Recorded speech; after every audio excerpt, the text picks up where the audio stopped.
সোমবার রাজ্য জুড়ে ঝড় বৃষ্টির সতর্কতা রয়েছে। দক্ষিণবঙ্গের বেশ কয়েক জেলায় কালবৈশাখীর সম্ভাবনা। দমকা ঝড়ো হাওয়া লণ্ডভণ্ড করে দিতে পারে দু এক জায়গা। দক্ষিণবঙ্গে আজ সোমবার বৃষ্টির সম্ভাবনা। উত্তরবঙ্গে বৃষ্টি চলবে বুধবার পর্যন্ত। এর ফলে গত কয়েকদিনের দাবদাহ থেকে দক্ষিণে মুক্তি। আগামী 2 দিন রাজ্য জুড়েই 2 থেকে 4 ডিগ্রি সেলসিয়াস পর্যন্ত তাপমাত্রা কমতে পারে ঝড় বৃষ্টির কারণে। আজ বাঁকুড়া, হাওড়া, ঝাড়গ্রাম, পূর্ব ও পশ্চিম মেদিনীপুর জেলায় বজ্রবিদ্যুৎ সহ হালকা থেকে মাঝারি বৃষ্টিপাতের সতর্কতা।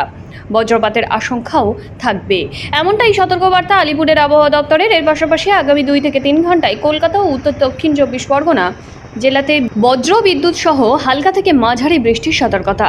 বজ্রপাতের আশঙ্কা থাকবে, সঙ্গে 30 থেকে 40 কিলোমিটার প্রতি ঘন্টা গতিবেগে দমকা ঝোড়ো হাওয়া বইবে। বজ্রপাতের আশঙ্কা থাকবে, বাসিন্দাদের নিরাপদ আশ্রয় থাকার পরামর্শ দিয়েছে আবহাওয়া দপ্তর। মঙ্গলবার পর্যন্ত উত্তরবঙ্গের সব জেলাতেই দমকা ঝোড়ো হাওয়ার সঙ্গে বজ্রবিদ্যুৎ সহ হালকা থেকে মাঝারি বৃষ্টি পূর্বাভাস।